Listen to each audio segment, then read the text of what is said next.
let's talk spoilers for VHS Beyond. Look guys, I'm not gonna waste any time. If you guys haven't seen my spoiler-free review, go check that out. I'm not gonna go in depth in every segment. I've already done that in my spoiler-free review. I'm getting straight to the spoilers. So right off the bat, the first thing I want to talk about is Stork. What the is this thing? I mean, Jesus Christ! And I don't know how I feel about it. Definitely when I saw it, I was shocked and I was like, oh my god, what is this thing? But also at the same time, I'm not a huge fan of the design. I think it looks very weird, which maybe is the intention of it, right? It just is there to gross you out. But at the same time, it kind of looks like that evil alien duck in Courage the Cowardly Dog show. You know what I'm talking about? So I don't know how I feel about it. Like, it kind of turned me off, but at the same time, like, it's kind of growing on me. Like, I'm gonna rewatch this movie with my friend, and I think the second time I'm gonna watch it, I'm gonna enjoy it a little bit more. But I do remember watching it for the first time and thinking like, I don't know how I feel about this, right? Like, it's this alien that obviously came from the sky, dropped in the house in this big ass egg, and it's like impregnating humans and creating duplicates of itself, I guess. But I don't know, it's a little weird, but at the same time, I kind of like it. Like, I don't know how I feel yet. Like, I definitely need to rewatch. The segment itself is amazing. I talked already about it. I'm not gonna go in depth. The action's great, makeup design, the pacing, everything's awesome. But that part in the segment, I was just like, I don't know how I feel about it. Let me know what you guys think about it down in the comments. But I mean, it's gross, but at the same time, it kind of works in my opinion. They end up killing it, they shoot it dead, then they have that cool ass picture at the end. I think it's a good segment that works to start off the film. Let's move to the second one. So if you saw my previous video, you know that I hate Dream Girl. It's the worst segment in my opinion of this film. So let's talk about the spoilers. I know it's supposed to be some like social commentary on how like producers have power over their stars and how they treat them, and it's like a little bit of Bollywood and all that. Look, I'm not a fan of any of this stuff, and I didn't really enjoy her just going crazy and killing everyone. It didn't really work for me. And there's one scene in particular, which is a spoiler, that's why I didn't include it in my first video, and that is this scene where she's just spitting out this like battery acid or like this white liquid on this guy's face and melting him. That scene was just nasty in the worst way possible. Like, from that moment on, I think the segment just went downhill from there. Like, I did not like it at all. Like, the first segment I talked about, the duck thing, which was gross, but it wasn't nasty. Like, it kind of worked for that segment, whereas this one is just flat out nasty and it just turned me off. That's why I want to keep it short. I'm not going to talk too much about this one. I really didn't enjoy it. If you guys want to comment down below what you guys liked about it, go ahead. But let's move on to my favorite, which is going to be the meat and potatoes of this video. Live and Let Dive. This was by far my favorite segment of the movie. Oh my god. Now if you guys don't know, I used to skydive. I'll show you a clip right here. Like, I've been in those planes. I know what it's like to jump out of a plane. I've done it myself, so that's why I think it resonates a lot with me. But this segment was fantastic, bro. Like, where do we begin? I think the build-up is unmatchable. Like, that's the word I have to use, because like everything was done so well. First you get like the GoPro footage of them like being all happy, and there's the one guy in the back who was all stressed out, and I know that feeling because I remember the first time that I jumped out of a plane, I was like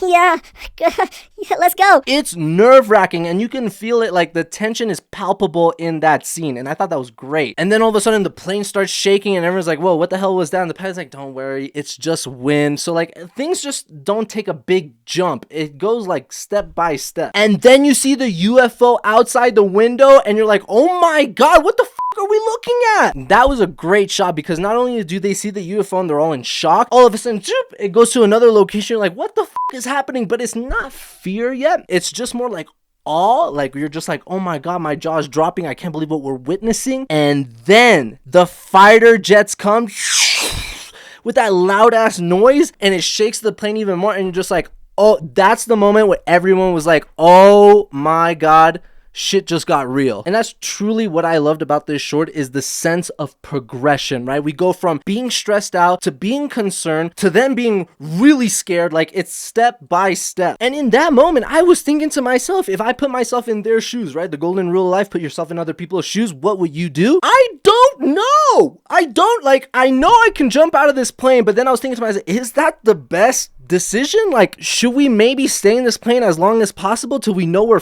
like, obviously if I jump, we can land and we can be out of this, but at the same time, like, what if the UFO just like sees us falling and it just, because they move in weird ways and they just abduct us in mid, like, I don't know what the I can't think under pressure. So as someone that's been in that situation, NANI?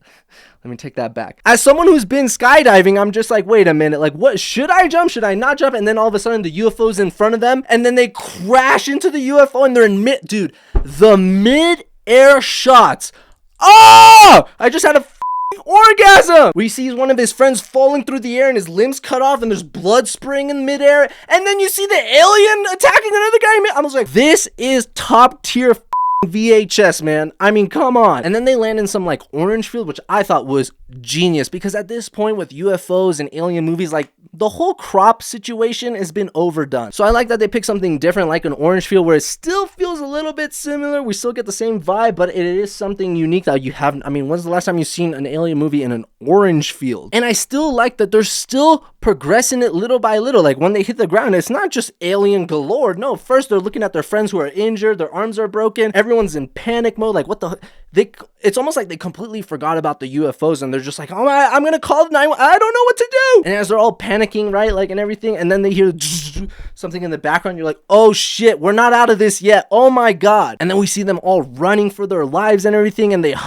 once you see the alien, I mean, what a great design. I love like how their legs is almost like a loop, right? Like their legs come over and everything, and they're like moving all weird. And then when you see the spikes come out of their hand, I was like, Dad, do not anally. No. I am legitimately scared of getting anally probed, bro. And then when I see that spikes come out of him, I was like, dude, just kill me. Kill me straight up. Put it in my head. Do not stick that shit up my ass. No. I just thought this short was terrifying, bro. And then when he gets in the car and you see that redneck that's like, get the out of my car with the gun.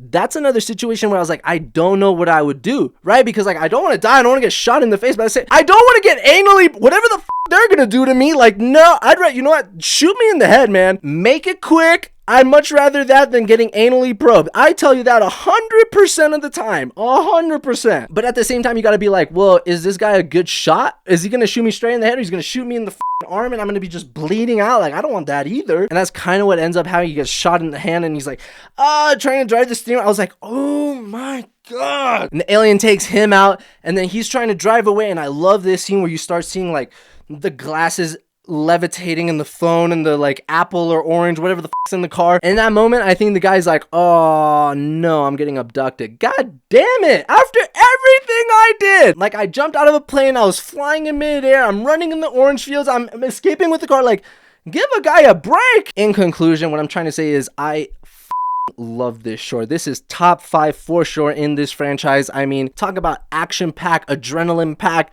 crazy scenes. Let's move on to Fur Babies, or I'm going to spend just 3 hours talking about this short. So let's move on. So I'm sure you guys are aware that Fur Babies is written and directed by Justin Long and his brother Christian Long. And I absolutely love this short as well. I think it's the second best in this movie. It is so good. And I can't help but think that these guys were heavily inspired by Misery, because I got heavy Misery vibes in this short, which is awesome because Misery is one of my favorite, if not my favorite, Stephen King horror story. I think the only one that could surpass it would be The Shining, but man, Misery is a goddamn close second, man. I mean, I put that movie over It, I put it over Pet Sematary, Carrie. Like, I love Misery, bro. That shit scared the hell out of me. And part of the reason is because of Kathy Bates. Kathy Bates is such a terrifying character.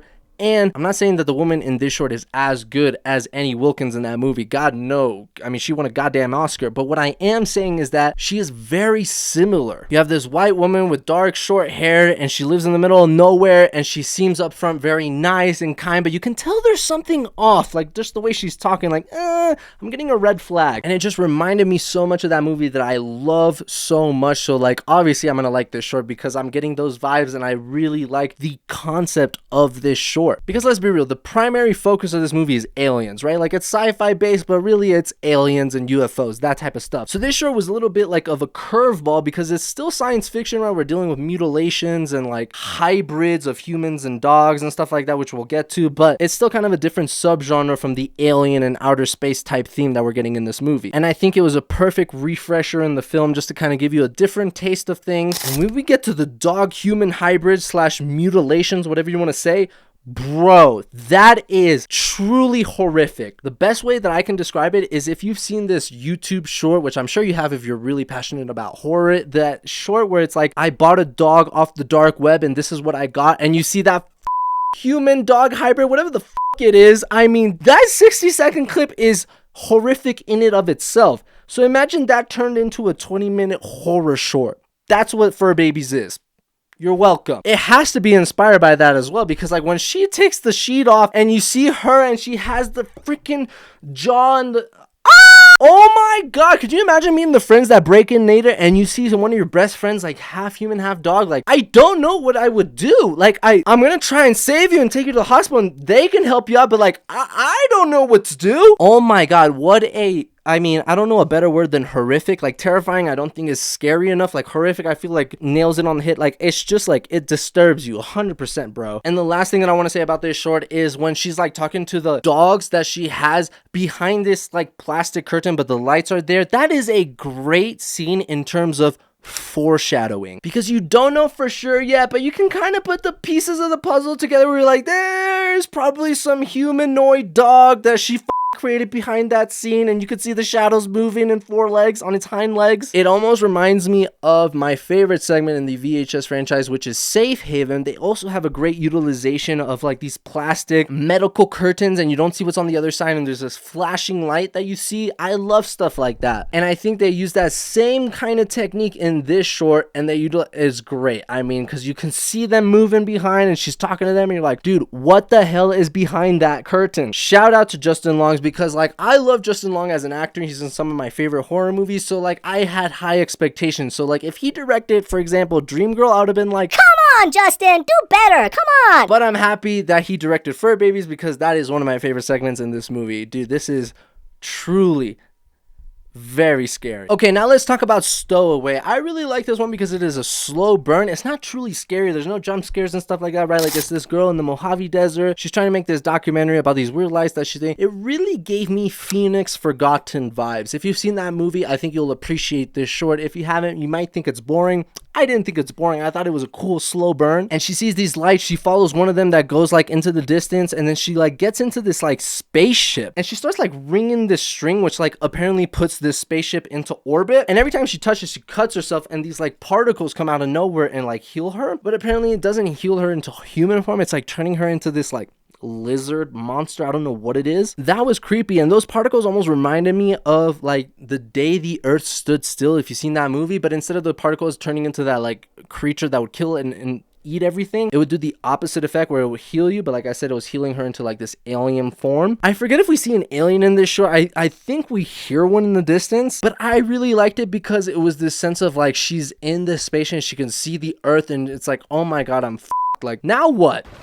Now what? I enjoyed it because I truly love slow burn horror. That I really enjoy that stuff, but I could see how you could get bored in it. But I would encourage those that understood this short to comment down below. They would keep interjecting these like scenes of her like camera where she's like younger in her birthday party and stuff like that. Like, is there an underlying theme or message that I missed? Because I was kind of drunk and it was like 3 a.m. when I saw this movie, but I had no idea what the meaning of that was in this short. So if someone could comment below and kind of explain that to me, I would truly appreciate that, because I was like, what is happening right now? But I enjoyed it. But let's talk about the last thing, which is the wraparound story, which I was a little bit disappointed in because I think they had potential to do more. It's not bad, right? Like, I really like this guy, and they made it feel like a documentary type thing where they're talking about UFOs. I think he was very charismatic, and I really appreciate how they were able to like interweave real historical cinema. Like, they interject the movie with shots of like real black and white UFO movies that are classics, and he talks about Orson Welles, who was a real person. Like, I love all of that. That was super interesting. Where I personally feel they fucked up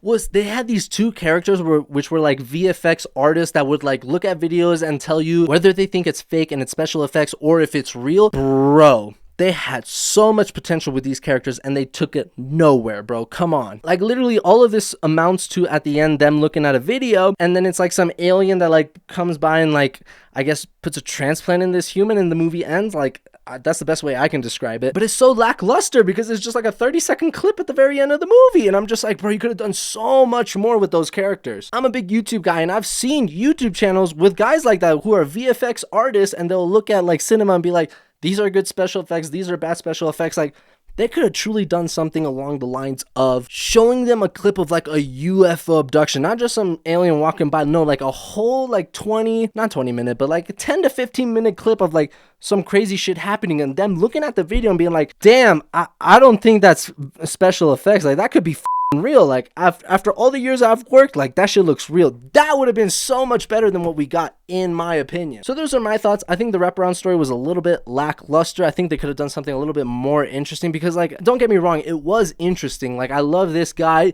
The whole UFO documentary type shit was really interesting, especially with the interjection of like classic black and white movies. Like, I grew up watching The Day the Earth Stood Still, not the Keanu Reeves movie, okay? I know that's probably the ones that you guys have seen, but that is originally a black and white UFO alien movie that came out way long ago, and I used to watch it on the AMC channel. Gosh, I'm dating myself right now, Jesus. But I saw that original movie, and I used to love watching that just for like not nostalgic purposes, but like to see where everything came from. They were cheesy and corny, but they were really fun movies to watch. So I appreciated that. I just felt like they could have done more with what they had. That's just what I feel at the end of the day with the wraparound story. Anyways, guys, those are my spoiler thoughts on VHS Beyond. Please let me know in the comments what you guys think about this movie. Let's talk spoilers in the comments. Subscribe for more content like this. I'm going to be doing my complete tier list of all the VHS tapes in the entire franchise. That's going to be coming soon. You might have to wait for it because Terrifier 3 is coming, so I might be focused more on doing that review. But make no mistake, in a week or two, you will get the entire tier list of VHS, including the wraparound stories, bro. I'm going balls deep, man. I am going balls deep. But as always, leave this video a thumbs up, subscribe if you're not already, and I will catch you guys on the next one.